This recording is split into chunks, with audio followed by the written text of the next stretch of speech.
ഞാൻ ഡോക്ടർ പ്രസാദ്. എൻ്റെ ധാരാളം പേഷ്യൻസ് സ്ഥിരമായിട്ട് ചോദിക്കാറുള്ള ഒരു ഡൗട്ടാണ്, സാറെ ഫാസ്റ്റിംഗ് ഷുഗർ കൂടുതലും PPBS ആഫ്റ്റർ ഫുഡ് നോക്കുന്ന ഷുഗർ കുറവാണ്, അതെന്താ കുഴപ്പം, എന്തെങ്കിലും പ്രശ്നമുണ്ടോ? എൻ്റെ എല്ലാ നല്ല പേഷ്യൻസിനും ഫാസ്റ്റിംഗ് ഷുഗർ കൂടുതലായിരിക്കും, PPBS കുറവായിരിക്കും. നിങ്ങൾ ഇത്രയും കാലം കേട്ടിട്ടുണ്ട് ഫാസ്റ്റിംഗ് ഷുഗർ 100-110 താഴെ നിൽക്കണം, PPBS 140 മുകളിൽ, അങ്ങനെയൊക്കെയുള്ള ഒരു മനസ്സിലുണ്ടാവും. പക്ഷെ ഈ പിക്ചർ എല്ലാം ഇത്രയും കാലത്തെ എക്സ്പീരിയൻസിൽ എനിക്ക് മനസ്സിലായി, അത് ശരിക്കൊന്ന് വിലയിരുത്തിയാൽ നമുക്കത് മനസ്സിലാവും. കൂടുതൽ ആളുകൾക്കും ചെക്ക് ചെയ്യുമ്പോൾ ഇങ്ങനെ കാണുന്നതുകൊണ്ടാണ് നമ്മൾ ഇങ്ങനെ ഒരു സ്റ്റാൻഡർഡൈസേഷൻ വരുന്നത്. പക്ഷേ എൻ്റെ പേഷ്യൻസ് എന്ന് പറയുന്നവർ അത് കൃത്യമായിട്ട് വ്യായാമം ചെയ്യുന്നവരാണ്. ഞാൻ അവരെ കൊണ്ട് ചെയ്യിക്കും, ഞാൻ അവരൊപ്പം നിന്ന് ചെയ്യുകയും ചെയ്യും. കൂട്ടത്തിൽ വെൽ ഗൈഡഡ് ആണ്. സ്റ്റാർട്ടിങ്ങിൽ ട്രീറ്റ്മെന്റ് തുടങ്ങി 2-3 മാസം ഞാൻ 2 നേരം തന്നെ വ്യായാമം ചെയ്യിപ്പിക്കും. അത് വെച്ചാൽ ഇത്രയും കാലം കൊണ്ട് അടിഞ്ഞുകൂടിയ ഗ്ലൂക്കോസും കൊഴുപ്പെല്ലാം ക്ലീൻ ചെയ്തെടുക്കാൻ, ബോഡി ഫുൾ ക്ലീൻ ചെയ്യാൻ. 2 നേരം പല്ല് തേക്കുന്നത് പോലെയോ 2 നേരം കുളിക്കുന്നത് പോലെയോ 2 നേരം കുറച്ച് സമയം വ്യായാമം ചെയ്യുമ്പോൾ കിട്ടുന്ന ഗുണം 1 നേരം 2 മണിക്കൂർ ചെയ്താൽ കിട്ടില്ല. ഒരു ദിവസം 2 മണിക്കൂർ രാവിലെ നടക്കാൻ പോകുന്ന ഗുണം 10 മിനിറ്റ് വീതം രാവിലെ വൈകുന്നേരവും എല്ലാ മസിലും ഉപയോഗിച്ച് വ്യായാമം ചെയ്താൽ കിട്ടും. അതിന്റെ പ്ലാനിങ് കറക്റ്റ് ആണ്, റൈറ്റ്? അപ്പോൾ ഇവിടെ എന്തുകൊണ്ടാണ് ഈ ഫാസ്റ്റിംഗ് ഷുഗർ കൂടുന്നത്? ഇത് വളരെ സിമ്പിൾ ആയിട്ട് ചിന്തിക്കുക. രാത്രി ഗുളികയെല്ലാം കഴിക്കുന്നു, വ്യായാമമെല്ലാം നല്ലോണം ചെയ്തിട്ട് ഭക്ഷണവും കഴിച്ച് സ്വസ്ഥമായിട്ട് കയറി കിടന്നുറങ്ങുന്നു. ആ കഴിച്ച ഭക്ഷണം ദഹിച്ച് ബ്ലഡിൽ ചെല്ലുന്നു, അതെല്ലാം മസിൽസിലേക്ക് റീഫില്ലാകുന്നു. വൈകുന്നേരം വ്യായാമം ചെയ്താണ് റീഫില്ലാകുന്നു. പിന്നെ പതുക്കെ എല്ലാം റീസെറ്റായി ബ്ലഡിൽ ഗ്ലൂക്കോസ് വലിച്ചെടുത്ത് കിടക്കുന്നു, മസിൽസിൽ ഫില്ലാവുന്നു, ലിവർ ഫില്ലാവുന്നു, ഒരു സ്റ്റെബിലൈസ്ഡ് ആവുന്നു. രാവിലെ എഴുന്നേറ്റ് ഫാസ്റ്റിംഗ് ബ്ലഡ് നോക്കുന്ന സമയത്ത് ഒരു ലെവലിൽ എത്തിയിരിക്കുന്നു വിചാരിക്കുക. ഓക്കെ, ചിലർക്ക് 100 ആയിരിക്കാം, ചിലർക്ക് 150 ആയിരിക്കാം. എൻ്റെ പേഷ്യൻസ് ഫാസ്റ്റിംഗ് ഷുഗർ എടുത്ത് അടുത്ത ചെയ്യുന്നത്, അവർ കൃത്യമായിട്ട് വ്യായാമം ചെയ്യാൻ തുടങ്ങും. ഞാൻ അവരുടെ മരുന്നിന്റെ ഡോസ് പ്രത്യേക തരത്തിൽ അഡ്ജസ്റ്റ് ചെയ്തിട്ടുണ്ടാവും.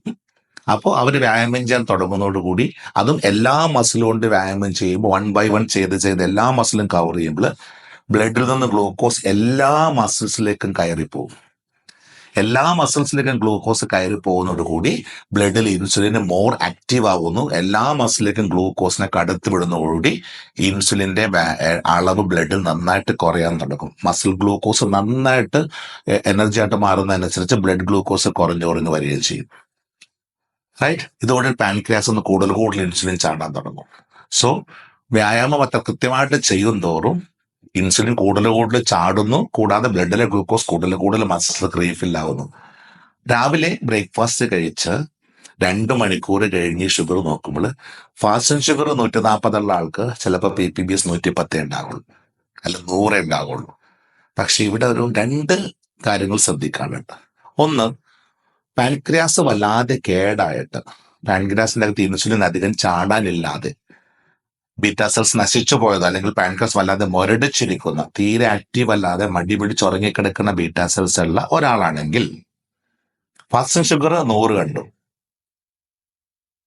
രാത്രി ഭക്ഷണം കഴിച്ചു, രാവിലെ വ്യായാമം ചെയ്തു, ഭക്ഷണം കഴിച്ചു, അതിന് 2 മണിക്കൂർ ശേഷം PPBS എടുക്കുമ്പോൾ ചിലപ്പോൾ 200, 210, 230 ആയിരിക്കും കാണിക്കുക. കാരണം ആ പാൻക്രിയാസിൽ നിന്ന് ഇൻസുലിൻ നല്ലോണം ചാടിയിട്ടില്ല. അപ്പൊ വ്യായാമം ചെയ്യുമ്പോഴും മസിലിലെ ഗ്ലൂക്കോസ് എനർജി ആയി പോയാലും ബ്ലഡിൽ നിന്ന് നല്ലോണം റീഫില്ലിങ് നടക്കില്ല. മാത്രമല്ല വേഗം ക്ഷീണം തോന്നുന്നത് കൊണ്ട് അവർ വ്യായാമം ഒരു ലെവല് കഴിയുമ്പോൾ നിർത്തുകയും ചെയ്യും. സോ അങ്ങനെയുള്ള ആളുകൾക്ക് ഫാസ്റ്റിംഗ് ഷുഗർ 140 ഉള്ളപ്പോൾ PPBS 180, 200, 210 കാണിക്കും.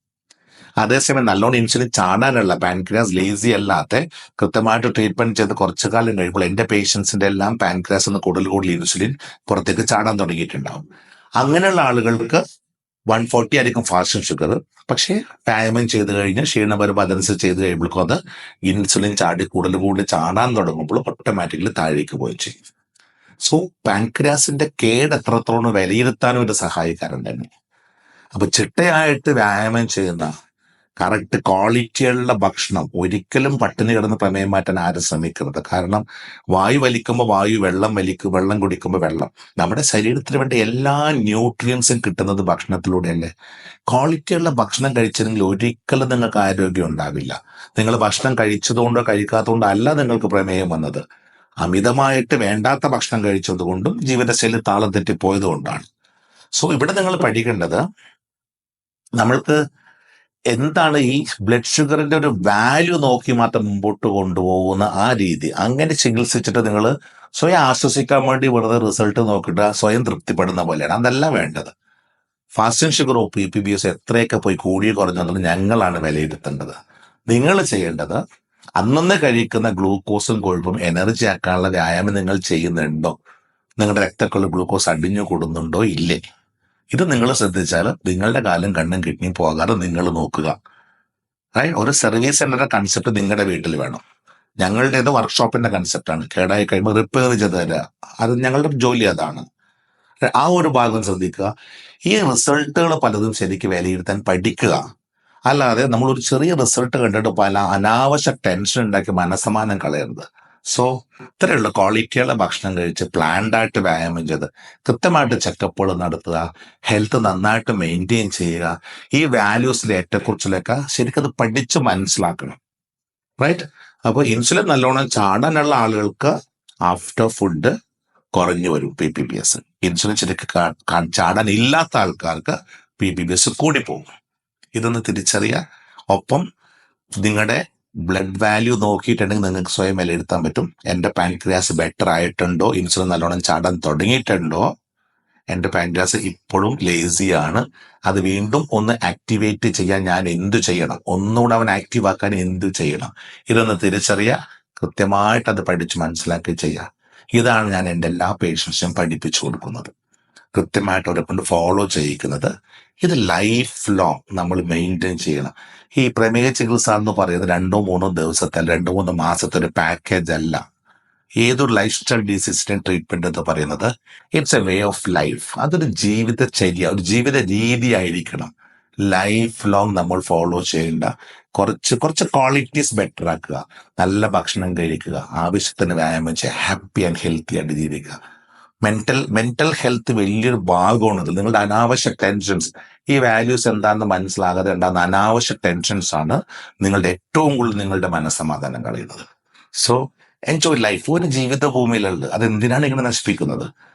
അനാവശ്യ കാര്യങ്ങൾ മനസ്സിൽ വെച്ച് ടെൻഷൻ അടിച്ച് ജീവിതം നശിപ്പിക്കാതെ ക്വാളിറ്റിയുള്ള ഭക്ഷണം കഴിച്ച് അതിനനുസരിച്ച് നമ്മൾ കൃത്യമായിട്ട് വ്യായാമം ചെയ്യുന്നുണ്ടെങ്കിൽ എനിക്കൊരു കേടും സംഭവിക്കില്ല എന്നുള്ളതും, ഈ ബ്ലഡ് ഷുഗർ എന്ന് പറയുന്നപ്പോഴും തുമ്മിയാലും ചീറ്റിയാലും നടുമിനിയാലും കാലോടിഞ്ഞാലും യാത്ര പോയാലും ടെൻഷൻ അടിച്ചാലും പനി പിടിച്ചു, ഇതൊക്കെ ഓരോ ദിവസവും ഓരോ മിനിറ്റിൽ പല വാല്യൂ കാണിക്കില്ലേ? സോ ഇതിന്റെ ഏറ്റക്കുറച്ചിനെ കുറിച്ച് ടെൻഷൻ അടിച്ച് മനസ്സമാനം കളയേണ്ട. Relax and enjoy life. Okay.